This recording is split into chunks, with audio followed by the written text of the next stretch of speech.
En Haute-Loire, à peine démarrés, les travaux de mise à 2x2 voies de la RN 88 vont-ils devoir s'arrêter ? 4 associations de défense de l'environnement le souhaitent. Elles ont saisi le tribunal administratif de Clermont-Ferrand pour faire suspendre la construction du nouveau tronçon prévu entre Saint-Austien et Le Pertuis. Elles organisaient ce matin un rassemblement avant l'audience devant le tribunal. Écoutez. Laurent Wauquiez a décidé de financer ce projet alors que ce n'est pas de notre ressort. La région n'a pas à financer les routes et là on se trouve à financer un petit bout de route à plus de 200 millions d'euros. Donc je trouve qu'on a d'autres choses à financer, notamment les lignes de train, les petites lignes qui sont abandonnées. Par ailleurs, nous avons porté un recours, nous conseillers régionaux écologistes, pour dire notre désaccord avec ce financement. Et pour bien comprendre les enjeux de ce projet, nous allons maintenant nous rendre sur place avec d'un côté ces opposants qui dénoncent des dégâts sur l'environnement et la disparition de terres agricoles. La région qui porte le projet met-elle en avant la sécurité routière ? Gérard Rivolier, Romy Wachuk. Les travaux ont démarré en janvier avec le déboisement du terrain. Bientôt, il devrait y avoir une 4 voies ici, à la place de l'actuelle route nationale 88. D'après les défenseurs de l'environnement, la région en charge du chantier n'a pas respecté une condition prévue dans l'arrêté autorisant ces travaux.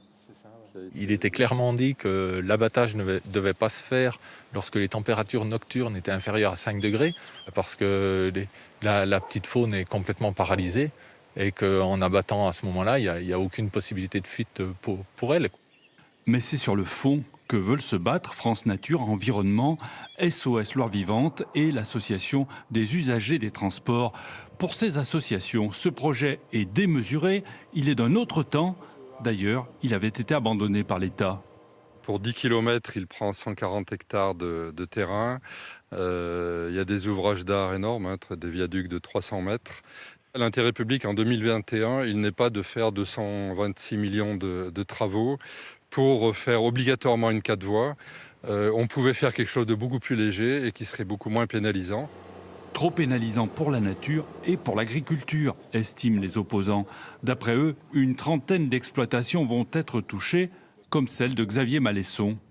Moi, la future déviation, elle va me prendre 10 hectares. Ça nous coupe la structure en deux. On aura des terrains de part et d'autre de l'infrastructure.